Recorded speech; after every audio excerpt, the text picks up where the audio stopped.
귀한 아침에 이렇게 귀한 교회에 찾아오게 되고 또 말씀으로 섬기게 됨을 진심으로 감사하고요. GPS로 보니까 2시간 20분으로 잡혀서 그렇게 왔는데 더 걸리더라고요.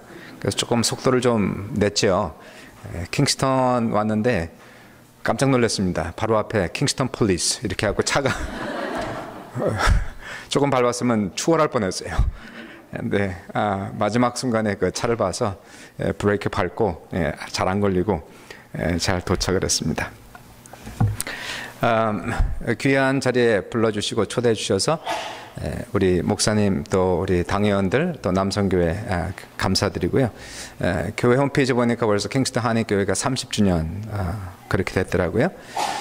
30년 동안 지역 사회를 섬기느라고 수고를 많이 하셨는데 지금까지 인도하신 에베네셀이 하나님께서 앞으로 또 30년 그 이상 더욱더 크게 은혜 주시고 복 주시는 귀한 이 공동체 될 수 있기를 주의 이름으로 축복합니다. 오늘 특별히 남성교회 헌신 예배이기 때문에 또 제목을 또 맞힐 필요성이 있어서 고민하다가 기도하다가 정체성과 사명이라는 제목으로 말씀을 좀 나누고자 합니다. 학생들이 좀 있죠?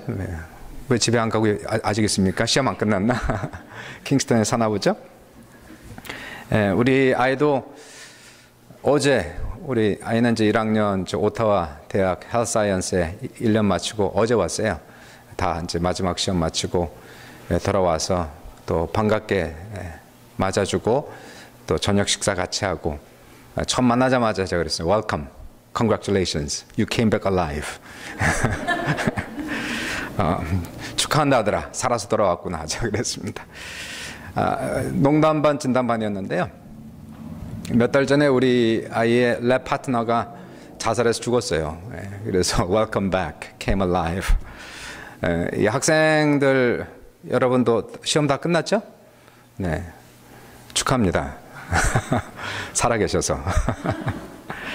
이 학생들이 너무 큰 스트레스를 받으니까 이 스트레스 때문에 우울증 걸린 아이들 많고 anxiety, 불안감 시달리다가 어떤 아이들은 이제 목숨을 끊는 그런 경우들 종종 이렇게 보게 돼요. 작년하고 올해 걸쳐서 코스타 대회장을 섬기면서 지난 3월 달에도 이제 학생 코스타가 있어서 모스쿠카에 2박 3일 제가 올라가서 시간 보냈고요. 마지막 날 되면은 이제 항상 아이들 은혜 받은 아이들이 나와서 간증하는 시간을 꼭 갖는데 한 10명 정도 나와서 이렇게 간증을 하는데 이제 어떤 아이들은 아이니까 뭐 14, 15 철이 없잖아요. 그러니까 이제 죄도 많이 범하고 나쁜 짓을 많이 해서 큰 죄책감에 살았다고 고백하는 아이들. 그래서 겉으로 보기엔 멀쩡한데 몇 명의 아이들은 심각하게 자살을 생각했다고 이렇게 생각하는 아이들이 15살인데 그런 아이들이 있어요. 근데 이제 집회를 통해서 이제 하나님께서 여전히 나를 사랑하시는구나 하는 것을 깨닫고 이제 은혜를 받았다라고 얘기하는데 그 10명 정도 보통 아이들 나와서 간증하면 공통적인 게 무엇이냐면은 자기 자신에 대한 가치성의 문제가 있는 거예요. low self-esteem. 자기 자신에 대한 자신감이 없는 거예요. 대부분의 아이들은 이제 그 당시 일반적인 현상이죠. 이제 10대 아이들 자라가면서 누가 자기 자신에 대해 자신감 있는 아이들이 얼마나 많이 있습니까? 10중 8구는 다 자신감 떨어지고 low self-esteem 때문에 고생하고 삶의 가치가 떨어진다고 생각하면서 심각한 경우는 이제 우울증에 걸리기도 하고 이제 자살까지도 생각하는 그런 경우들을 보게 돼요. 인간은 아무래도 동물하고 좀 틀린 것이 가치를 추구하고 가치 있는 삶을 살려고 하는 차원에 있어서는 분명히 일반 동물하고는 이제 차이가 나겠습니다. 가치라는 것은 나는 중요한 사람이다. I'm important, I'm precious, I am valuable. 중요한 사람이라는 자기 평가를 이제 가치라고 얘기하죠. 우리가 보통 이제 가게를 가면은 물건마다 정가표가 다 있잖아요. 그래서 어떤 물건은 상당히 비싸고, 뭐 여인들은 뭐 2캐럿 다이아몬드 엄청 비싸지 않습니까? 15,000불 이상 줘야 될 텐데 어떤 물건은 또 싸구려 물건일 수 있고요. 그래서 물건마다 이렇게 가치가 다 정해져 있는데 인생도 그렇다는 거죠. 어떤 인생은 비싼 인생이 있고 어떤 인생은 싸구려 인생이 있다는 거예요. 다시 말해서 가치 있는 삶이 있고 어떤 인생은 별로 가치가 없는 또는 가치가 상당히 떨어지는 그러한 삶이 있다는 것입니다. 인간은 아무래도 살다 보면은 점차적으로 이 가치를 추구하기 때문에 그러한 질문을 봉착할 수밖에 없어요. 내가 어떻게 더 남은 인생을 조금 더 가치 있게 살 수 있을까? 이제 세월이 막 가지 않습니까? 이제 남은 인생이 얼마 안 남았어요. 남은 이제 20, 30년을 내가 어떻게 좀 더 의미 있게 살아갈 수 있을까? 가치 있게 살 수 있을까를 고민할 수밖에 없습니다. 그러면 과연 우리 인생의 가치를 높여주는 것은 무엇일까? 무엇이 내 인생의 가치를 높여줄까? 전 두 가지입니다. 첫 번째가 정체성, 두 번째가 사명, 그렇게 보는 거예요. 첫 번째 한번 정체성을 보도록 할게요. 정체성이라는 것, 아이덴티티죠. 나는 누구인가라는 그런 질문이 됩니다. Who am I? 나는 누굴까? 나는 누굴까? 라고 내 자신에게 물어본다면 나는 한 아내의 남편이 될 것이고 세 아이의 아버지가 될 것이고 수정교회 목사가 될 것이고요. 여러분은 누구십니까? Who are you? 어려운 질문이에요. 상당히 쉽지 않은 질문입니다. 근데 오늘 본문을 보시니까 이 오늘 본문에 나는 어떠한 사람이라고 얘기하고 있는가? 이것이 지금 나오고 있는 거예요. Who am I? Who are we? 라고 하는 그 질문에 대한 대답이 오늘 본문에 지금 베드로 사도께서 우리에게 답을 주시고 있는데 이런 얘기를 하는 거죠. 너희는 택하신 족속이요 왕 같은 제사장들이요 거룩한 나라요 그의 소유가 된 백성이다. 택하신 족속, 왕 같은 제사장, 거룩한 나라, 그의 소유된 백성. 베드로전서 1장 1절과 2절을 보시면 이 편지의 수신자가 나옵니다. 누가 이 편지를 받고 있는가? 1장 1, 2절을 보시면은 예수 그리스도의 사도 베드로는 저자죠. 베드로가 쓰고 있었어요.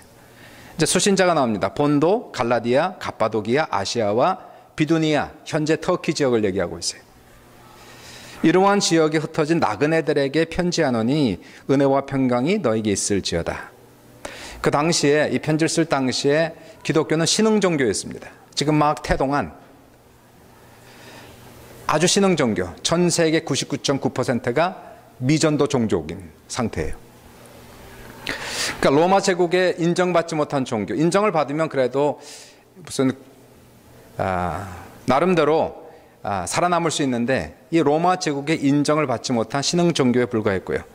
그러니까 대부분의 이 기독교인들은 사람들에게 조롱을 받으면서 이제 신앙생활을 할 수밖에 없었던 거예요. 그러니까 적게는 손가락질 당하고 직장에서 왕따 당하고 학교에서 왕따 당하고 또 손해를 보기도 하고 또 크게는 핍박을 당하기도 하고 옥에도 갇히기도 하고 진짜 심각할 때에는 순교까지 당하는 이러한 수모를 당하면서 그러니까 성도들이 어쩌겠어요. 자기 신분을 얘기하겠습니까? 나는 크리스찬입니다 라고 자신 있게 얘기할 수 없는 그러한 시대를 살아가는 거예요. 그러니까 자신의 신분을 숨길 수밖에 없는 겁니다. 자기가 기독교인이라고 얘기할 수 없는. 그러니까 상당히 마음이 위축되어 살아갈 수밖에 없는 그러한 시대에 베드로는 이 베드로 전서를 쓰면서 그들의 믿음을 격려하기 위하여 지금 쓰고 있는 거예요. 그러니까 오늘 본문을 보시면은 그들의 겉모습은 천하고 연약하고 사람들에게 수모를 당할 수밖에 없는 기독교인, 지금이야 이 이름이 좋은 이름이지만 그 당시에는 이 이름은 수모를 당할 수밖에 없는 그런 이름이었다는 거예요. 그러면서 베드로가 그러나 너희는 그렇지만 너희는 이거예요. 비록 수모당하나 비록 손가락질 당하고 왕따 당하나 손해보고 있지만 그러나 너희는 하나님 앞에서 택하신 족속이요 왕같은 제사장들이요 거룩한 나라요 그의 소유된 백성이다. 여러분은 베드로가 얘기하는 것이 여러분은 겉으로는 가난하고 힘들고 어렵지만 그러나 여러분은 정말 대단한 사람들이고 여러분은 정말 중요한 사람들이고 엄청난 가치가 있는 사람들입니다 라고 베드로가 그들에게 선포를 하고 있는 거예요. 다 여인들은 보석 다 좋아하죠? 보석 그 작은 건데 그렇게 비쌀 수가 없어요. 왜 사는지 저는 이해가 안 가는데 보석은 돌보다 가치가 뛰어난 겁니다. 왜 뛰어날까요? 같은 돌이거든요. 근데 왜 보석은 그렇게 비쌀까? 그 이유는 보석이라는 객관적 사실 때문에 그런 거예요. 다른 이유가 없습니다. 우리 인생을 볼 때에 객관적으로 볼 때 우리 인생은 어디에 속할까요? 객관적으로 볼 때 우리 인생은 보석에 속합니까? 돌이 됩니까? 성경적으로 볼 때에 당연히 우리 인생은, 여러분의 인생과 나의 인생은 돈 주고 살 수 없는 아주 귀한 보석이라는 거예요. 뭐 특별히 뭘 해서 보석이 되는 것이 아니고 우리 인생 자체가, 존재 자체가 보석이라는 거예요. 내가 공부를 하고 잘하고 그래서 좋은 대학을 들어가고 뭐 의사도 되고 변호사도 되고 좋은 직장 다니면 돌이 보석이 되는 것이 아니고, 여성분들이 화장을 이쁘게 하고 좋은 옷 입고 다니고 정말 귀한 사람들처럼 좋은 차에 타고 다니면 돌이 변해서 보석이 되는 것이 아니라는 거예요. 그냥 보석이니까 보석이지. 반대로 어떤 사람들은 하다 보니까 인생에서 그렇게 성공하지 못했어요. 누가 뭐 실패하고 싶어서 실패한 사람 어디 있습니까? 살다 보니까 실패하는 거죠. 어떤 분들은 정말 힘들게 새벽 5시부터 공장에 나가서 하루 8시간, 9시간 정말 뼈 빠지게 일하고 간신히 먹고 살고 허름한 옷을 입고, 이런 사람들은 돌입니까? 젊었을 땐 좋은데 나이가 먹다 보니까 이제 힘도 빠지고 영향력 떨어지고 사람들도 알아주지 않고 권위도 서지 않고 하찮은 존재처럼 느껴지면 돌이 된 겁니까? 보석이 길거리에 굴러다닌다고 돌처럼 취급받는다고 돌이 된 겁니까? 세상 사람들은 우리가 이 가치관을 잘 봐야 되는 것이요, 세상 사람들은 이 내적인 가치, 진짜 가치를 알지 못하고 외향적으로 다 평가하는 거예요. 좋은 차를 타보십시오. 높은 위치에 있어 보십시오. 그래도 캐나다는 괜찮죠. 한국은 심하지 않습니까? 그러면 인사를 깍듯이 하고 존대하고 조심하고, 왜냐하면 보석이니까 그 사람들은.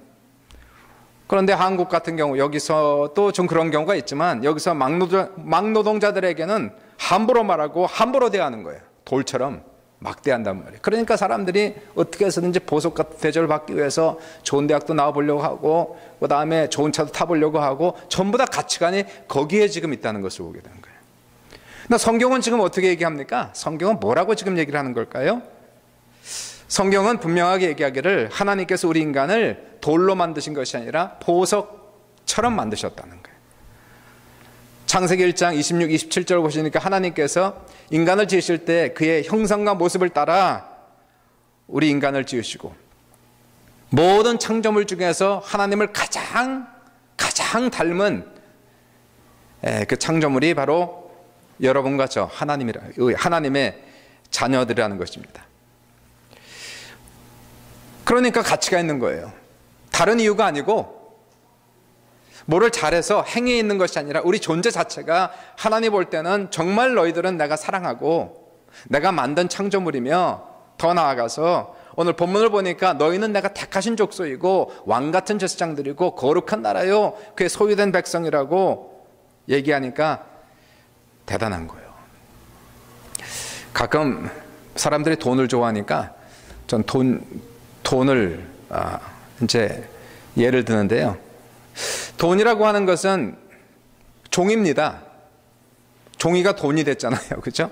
돈이 있어요. 돈 빼니까 금방 좋아지지 않습니까? 다들 좋아하잖아요. 돈은 다 좋아하는 거야. 돈은 다 좋아해. 돈도 진짜 돈이 있고 가짜 돈이 있어요. 가짜 돈은 아무리 똑같이 만들어도 가짜고 가치가 없는 거예요. 진짜 돈만이 가치가 있는 겁니다. 그러면 이 종이였는데 어떻게 이것이 진짜 돈이 되었고, 누가 이 돈에, 여기에 이 종이에 10불이라고 하는 가치를 이 돈에 부여를 했을까? 보시면은, 여기를 보시면은 뱅크 오브 캐나다 뱅크에서 찍어내야 돼요. 딴 데서 찍어내는 건 다 가짜입니다. 오직 캐나다 뱅크에서 찍어내야 되는 것이고, 그리고 여기 보시면 Government of Canada 이렇게 써 있어요. 캐나다 정부에서 이 가치를 부여해야만 진짜 돈이 되는 것이고요. 캐나다 뱅크에서 찍어내지 않은 것, 캐나다 정부가 인정하지 않는 것은 아무리 똑같이 만들어도 가짜라는 거예요. 그것은 가치가 전혀 없다는 겁니다. 인간도 그러한 차원에 있어서 마찬가지라는 것이에요. 하나님께서 인간을 창조하시고 그분이 인간의 가치를 부여하신 거예요. 사람들은 이 가치를 가지고 자꾸 장난을 하는 거예요. 어떤 사람의 가치를 높여주고 어떤 사람 가치를 떨어뜨리고, 그러나 하나님 앞에서는 모든 인간은 동등된 가치를 다 가지고 있다는 거예요. 하나님께서 만드시되 하나님의 형상과 모습을 따라 우리를 지으시되 신묘막측하게 만드시고 아름답게 신기하게 만드시고 하나님 보시기에 심히 좋았다라고 성경은 우리에게 말씀을 주시고 있는 거예요. 그러니까요, 물론 다 성공하면 좋지. 누가 성공 싫어하는 사람이 어디 있고, 누가 다 부자 되면 좋지요. 다 그렇게 되길 주님의 이름으로 축복합니다. 그러나 어떻게 다 그렇게 됩니까, 인생이?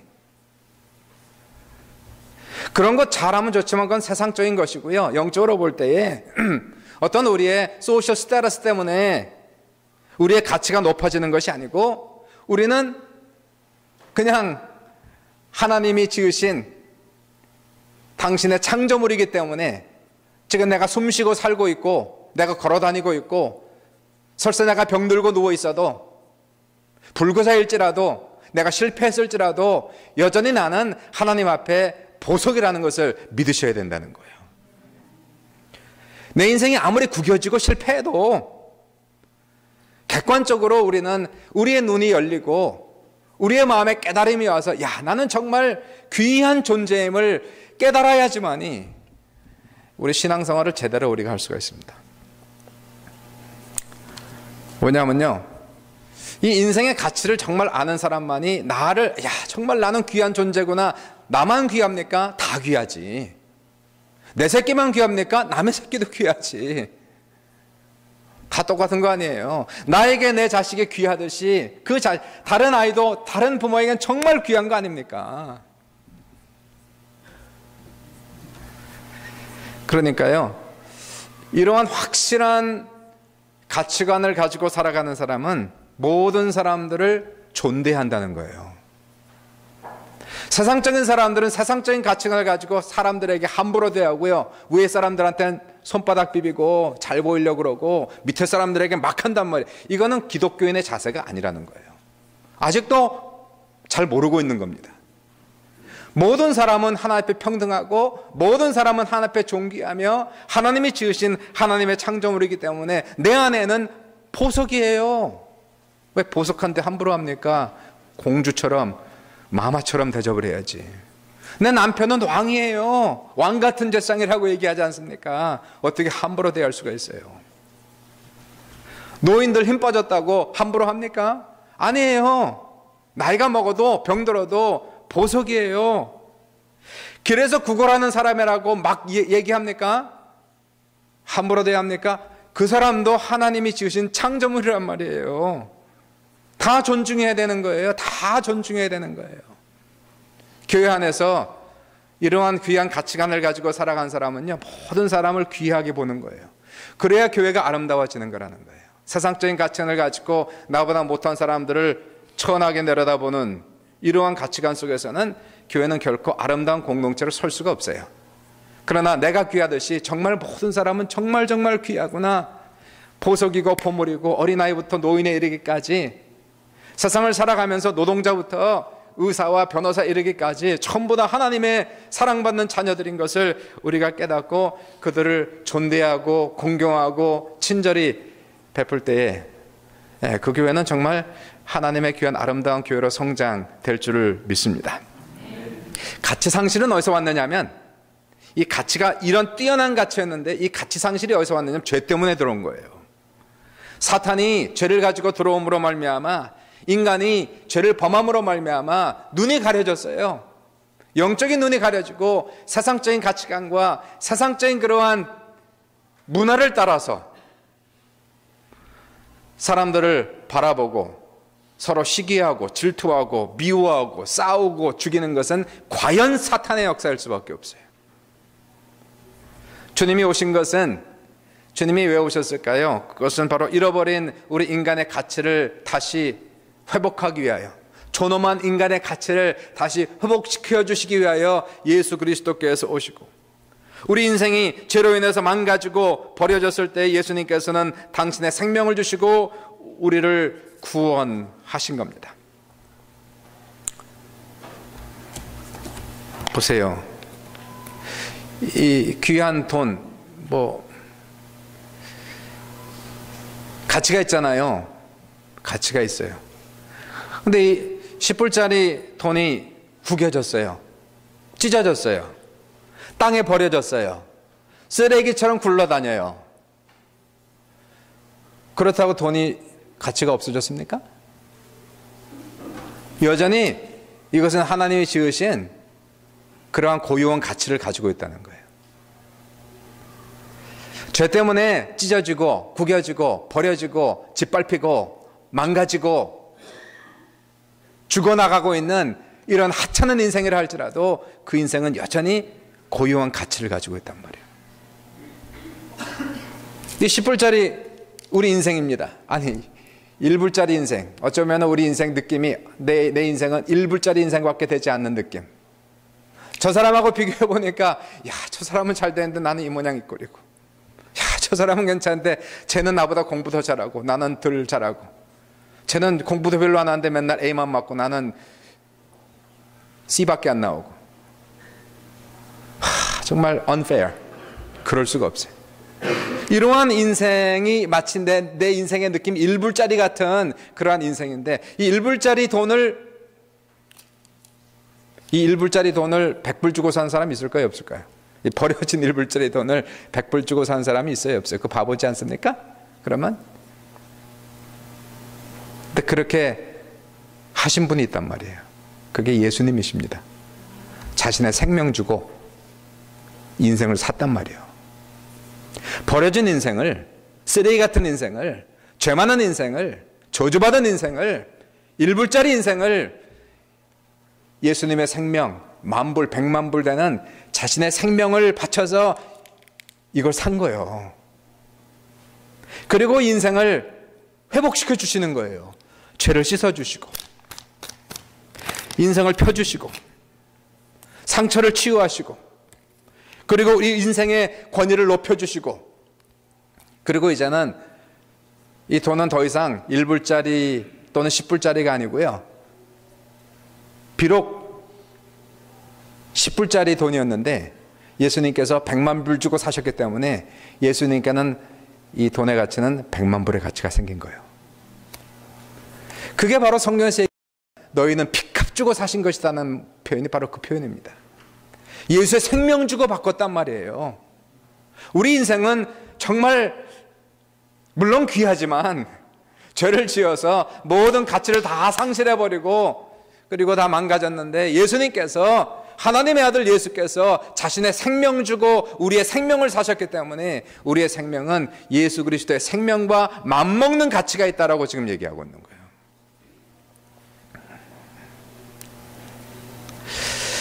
그러니까 하나님께서 우리를 이렇게 만드시는, 누가 나를 보고 누가 나를 정죄하리요, 누가 나를 대적하리요, 이렇게 선포해야 되잖아요.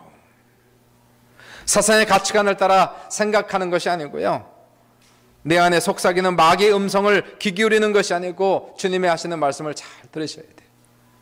너는 내 사랑하는 자녀다. 내가 너를 만들었고 내가 너를 창조하였으며 내가 너를 위해서 죽었고 나의 피를 주고 산 가장 귀한 사람이며 나의 가장 귀한 중요한 사람이다.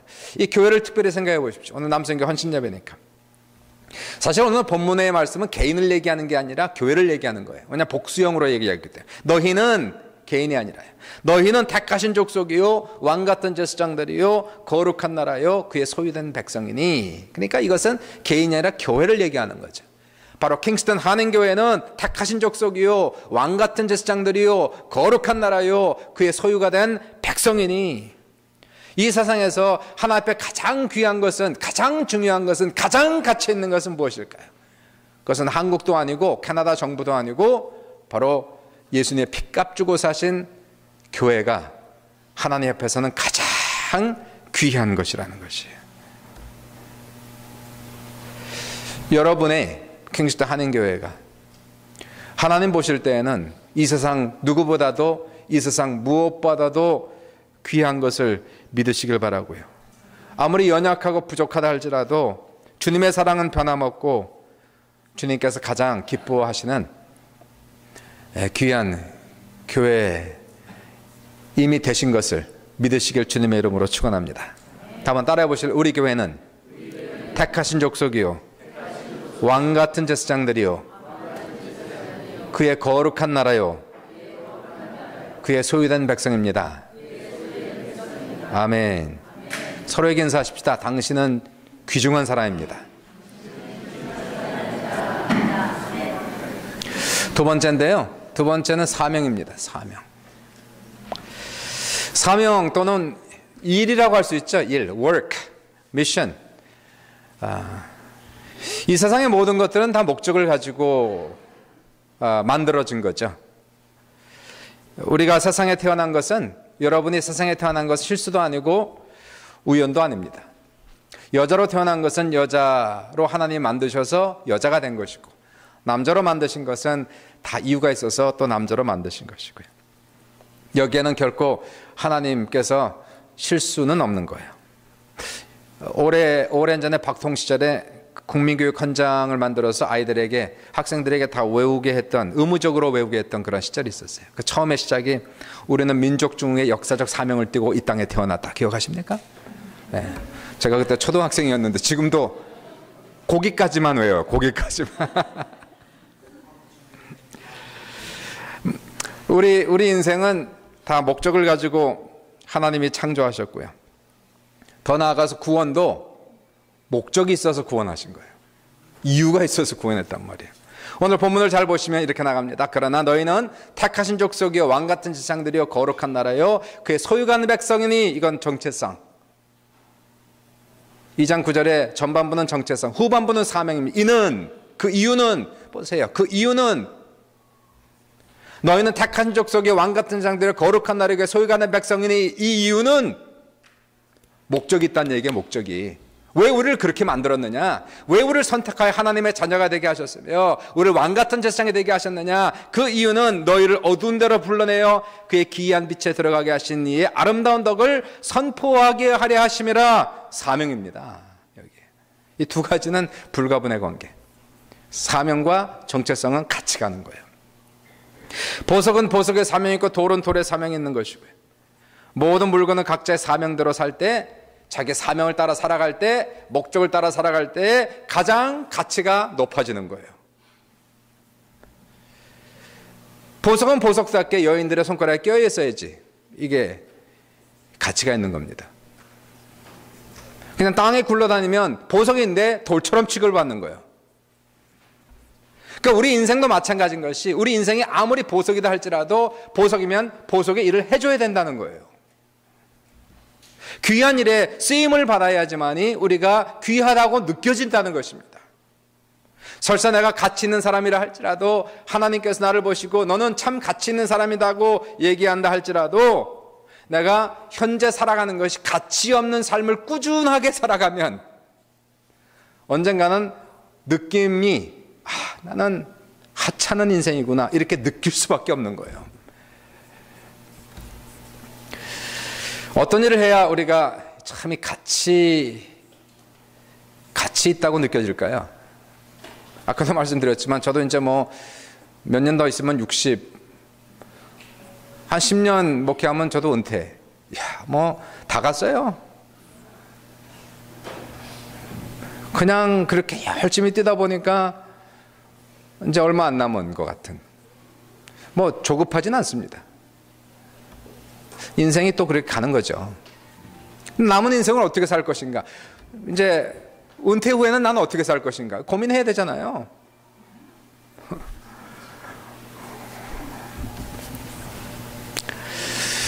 무엇하고 살 것인가? 어떻게 살 것인가? 먼저요, 먹고 사는 것은 가치성을 부여하지 못합니다. 일하고 돈 벌고 먹고 사는 것은 필수적인 거예요. 사람이 살려니까 해야 되는 거예요. 그건요. 열심히 일해야 돼요. 돈 벌어야 돼요. 가정 꾸려야 돼요. 애들 학교 보내야 돼요. 자동차도 굴려야 돼요. 이건 그냥 필수적인 것이지 그 자체가 우리에게 야 나는 귀한 사람이다라는 가치성은 부여하지 못한다는 거예요. 그건 그거대로 하면서 동시에 뭔가 그 위에 가치 있는 일을 더하지 않고서는 우리 인생은 결코 가치 있다고 느껴지지가 않는 겁니다. 그러니까 아무리 성공하고 돈을 많이 벌어도 나중에 지나고 나면 다 헛되더니 다 헛되도다 인생 무상 이렇게 얘기가 나오는 이유는, 후회가 많은 이유는 너무 먹고 사는 것에 인생을 다 쏟아버린 거예요. 그리고 남는 게 없는 거예요.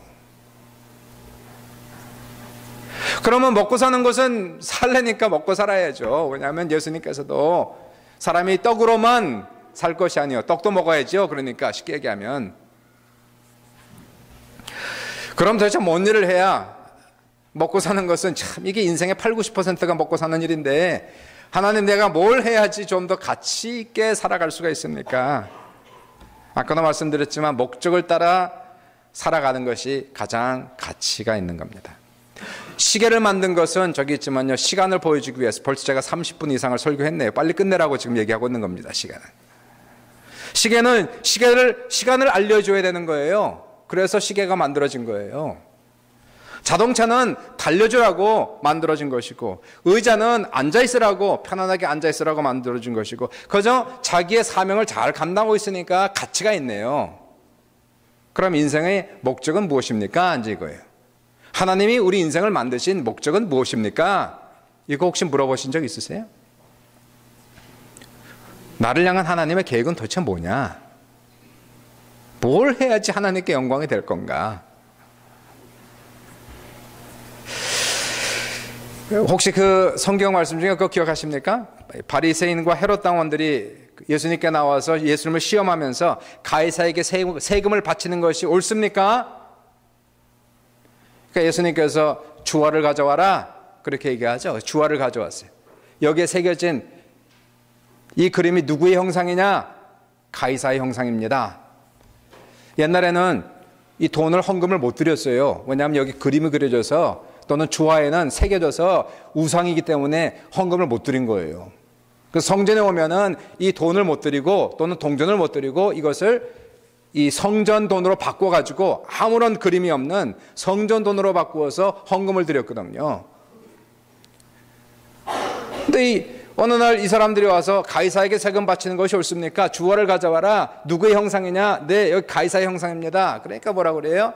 가이사의 것은 가이사에게, 하나님의 것은 하나님께 바쳐라. 그러니까 가이사의 것은 가이사에게 바치고 하나님의 것은 하나님께 바치라. 여기 형상을 따라 바치라는 거예요. 세금 내라는 얘기죠. 세금 내시오 이거예요. 그러면 여쭤볼게요.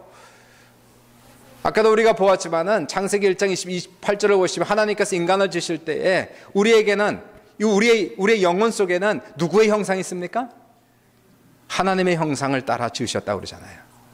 하나님의 모습과 형상을 따라 우리를 지으셨고 예수님께서 우리를 낳아주셨어요. 당신의 보혈로 낳아주심으로 말미암아 그리스도의 형상이 내 안에 있다라고 사도 바울은 얘기합니다. 그리스도의 형상이 내 안에 있단 말이에요. 그럼 내 영혼 안에는 누구의 형상이 꽉 찍혀 있을까요? 예수 그리스도의 형상이 찍혀 있는 거예요. 그러면은 내 영혼은 누구의 것입니까? 예수님의 것이고 가이사의 것은 가이사에게, 하나님의 것은 하나님께 드리라는 것. 우리 영혼은, 우리 인생은 하나님께 드려져야만 그 목적을, 가치를 발휘한다라고 얘기합니다. 얼마 전에 우리 교회 한 청년이 묻더라고요.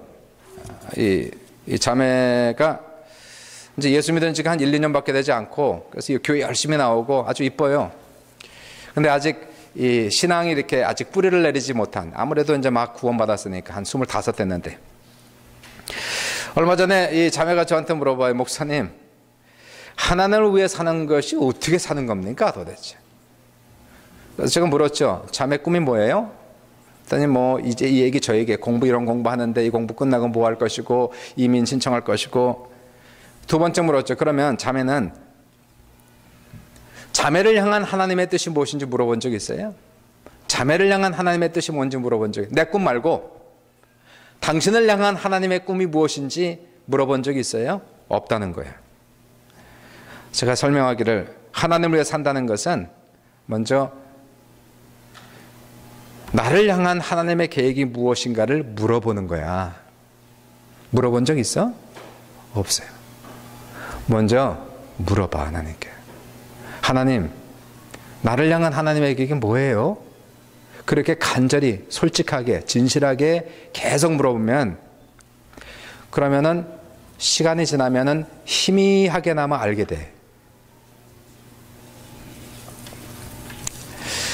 그리고 나의 계획과 나의 꿈과 하나님의 꿈이 같으면, 같은 방향이면 이제 나의 꿈으로 하나님의 꿈을 이루면 되는 거예요. 그런데 나의 꿈과 하나님의 꿈이 틀리면 하나님의 영광을 위해서 나의 꿈을 접는 거야. 그게 하나님을 위해 사는 거야. 지금 열심히 잘하고 있어요. 인간은 하나님이 창조하셨을 때에 하나님을 사랑하라고, 이웃을 사랑하라고 지으신 거예요. 우리가 하나님을 진심으로 죽도록 사랑하고 그분을 섬기면 우리의 가치는 높아집니다. 그게 목적이니까. 작은 일이라 할지라도 주님을 섬기면 되는 것이고요. 그러면 우리 인생은 의미가 생기고 가치가 상승될 것이고요. 반면에 죄를 범하면 인간의 가치가 떨어지는 거예요. 기분이 상합니다.